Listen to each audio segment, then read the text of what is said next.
Now, I want to talk to you a little bit about our pattern match drop progression and how we teach that at UTEP. All right, so when I talk about pattern match drops, I'm particularly talking about our pass drops when it comes to split field calls, quarters calls, where we're relating to routes based on distribution. All right, the term that we use, all right, when it comes to our position maintenance, when we're relating to routes, all right, is low and inside. We want to relate to routes low and inside. Okay, we want to work to a 2x2 position off of a receiver that we're relating to. That means 2 yards in front, 2 yards inside.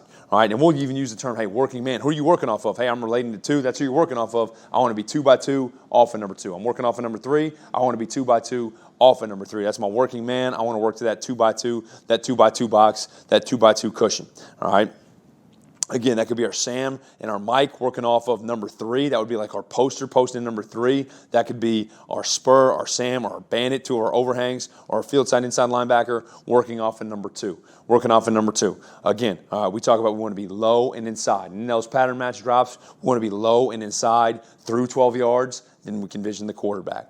All right, Now, how we're going to do that, we're going to go through a specific footwork progression. We're going to go through a control speed footwork progression. Our control footwork very much like maybe like a defensive back in a scooch to pedal progression or a walkout to a pedal progression, very similar. For a linebacker, we're going to use a shuffle to a crossover run. All right, our control footwork is a shuffle. We're going to shuffle lateral. We're going to deny quick game. All right, because ultimately we want to work to a 2x2 box. We want to let that receiver essentially run by us. We'll say, hey, get run by. Too many times guys will open up and drop directly straight back, and you're getting a stick, you're getting a slant, something that's going to be thrown underneath, when really we want to be low and inside. So we want to work laterally. All right, in our control forward, we want to shuffle lateral. Then we can transition against drop back pass, level 2, level 3 routes. We'll transition into our speed progression, which is a crossover run if needed. And there's times, hey, you can stay in that shuffle as a pass driver. I can stay in that shuffle and work that 2x2 box off of my working man. But if you have to, you can get into that crossover run to get to that 2x2 position. We've got the low hip aiming point on that receiver that we're relating to, or that we're working off of. We want to get to that low hip. We want to get to that 2x2 position, and then we want to be ready to shuffle laterally to maintain that position maintenance. All right, so that receiver runs a curl, great. I'm sitting there 2x2. He's going to try to find that open window.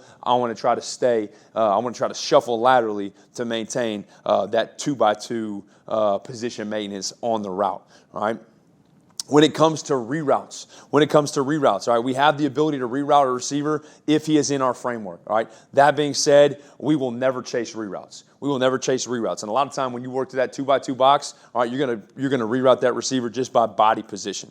All right, if we do get to the ability to be able to, or we do get to the position where we have the ability to reroute a receiver, we're gonna use a lift and sift technique. That means we're gonna take our near hand to the near pec, and we want to extend our elbow through that receiver. All right, we use the term, hey, a long arm is a strong arm. We want to lock out that elbow. All right, a long arm is a strong arm. We want to extend that elbow. We want to keep our hips and our shoulders as square as possible. And again, we never want to chase reroutes, okay? Once our working man, and once our relation is vertical, he declares it's vertical, he's past 12 yards, all right, then, all right, the pass drop essentially turns into, there's a vision component. We use the term, we want to pack the seams, pack the hooks and pack the seams. All right, pack the hooks and pack the seams. We want to be inside out conscious, give great body presence in the hook and the seam of number 2. Number 3, we want to let the quarterback take us out to the flat. That's that vision component of the drop. All right, so right here, this is from just summer work, working our control, speed progression. All right, getting into that crossover run as we need in that speed footwork to get to that 2x2 position. All right, again, initially that pass, the movement should be our control footwork, which is a shuffle, all right, and then speed, which is a crossover run as needed to get to that 2x2 position. That's a pretty good look right there, all right. Shuffle to crossover run as needed, and sometimes it might only be 1 to 2 steps of that crossover run until you get to that 2x2 spot. All right, this is one of our incoming freshmen right here. You see, hey, the coaching point right here. He's got to be more lateral first. And then, hey, he's got to work to maintain that 2x2 box. He's got to be ready to shuffle, to redirect, to maintain his position maintenance right here. All right, he doesn't do it right there. All right, another good look at it right here. All right, work into that 2x2 position. And again, initially, hey, our initial footwork should be a shuffle, not directly into a crossover run. It should be a shuffle. We should be working lateral. We should be going flat to depth on our drops. All right. Here's a look with number 30. Does a really good job. Gets to the top of the drop. All right. Now his relation is working back like on a dig, back across his face. He is going to shuffle laterally to maintain that 2x2 box. All right. When we talk about shuffling laterally to keep that position maintenance, one thing we'll talk about, hey, keep that hip flat because your body will follow your hip. If your hip opens up, that's when guys drift. If you can keep that hip flat, that's going to allow you to prevent you from gaining depth up the field. All right, better look. There's number 21, same guy that screwed it up earlier in the summer in these practices. Now, hey, gets a feel for the dig. Bam, works that 2x2 box. See how flat his hip is. Bam, maintain his position maintenance. Good stuff right there. Good stuff. All right, same thing right here with number 44. Really good job building that 2x2 box. Feels the dig. Going to continue to work inside. The whole idea behind this, guys, when you think about a curl being thrown, or a curl, whatever route, those in-breaking routes are always going to be way shorter throws. We're going to leverage those. We're going to have inside leverage on those balls, force those balls to be thrown outside of us, not inside of us. All right.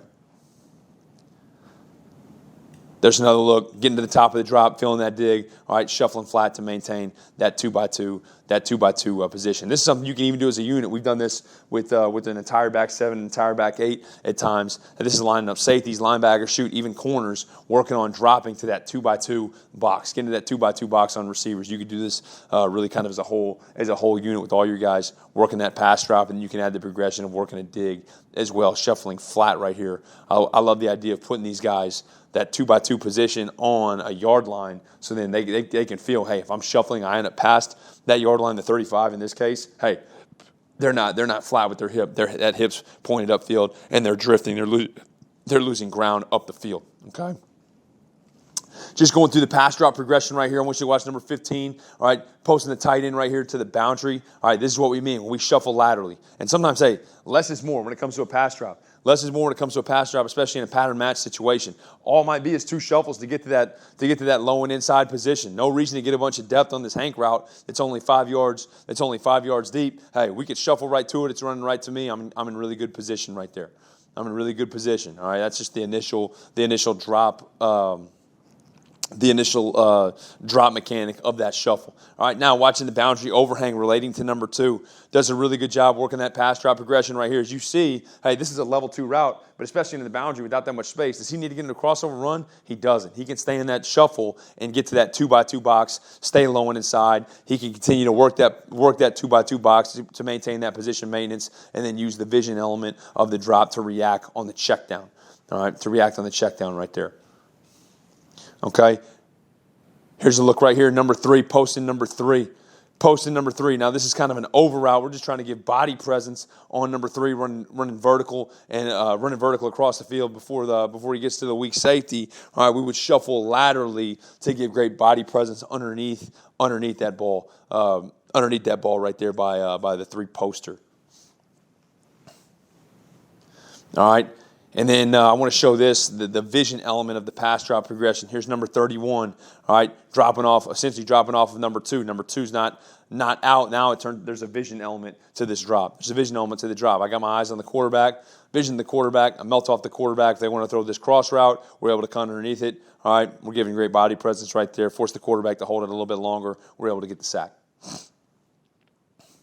Okay, now talking about packing the hook, packing the seams, all right, and the lift and sift portion of the pass drop right here. You see number 43 does a really good job. As he goes and extends that left arm, all right, we want to aim for that near pec. All right, we want to lock out that left arm, but we want to keep our shoulders and our hips square. All right, we don't want to lose our body position to reroute. And again, we'll never chase reroutes. All right, but if that receiver's in our cylinder, heck yeah, we can go get our hands on him. All right, we reroute him, and then we want to pack the hook, pack the seams, favor the inside. All right, and give great body presence on those verticals, on those benders. All right. Looking at it right here, number 4, up at the top of the screen. What don't I like? He gets that inside hand involved. And what is that naturally going to do? That's going to turn his shoulders. We don't want that. We want to keep his shoulders nice and square. All right, just lift and sift with that outside hand right here. Down at the bottom of the screen, number 45 is doing a little bit better job. I just want to see him be more firm, and get more lockout with that left arm, with that left elbow. And then right here, instead of drifting out, work inside. Pack the hook, pack the seam. Pack the hook, pack the seam.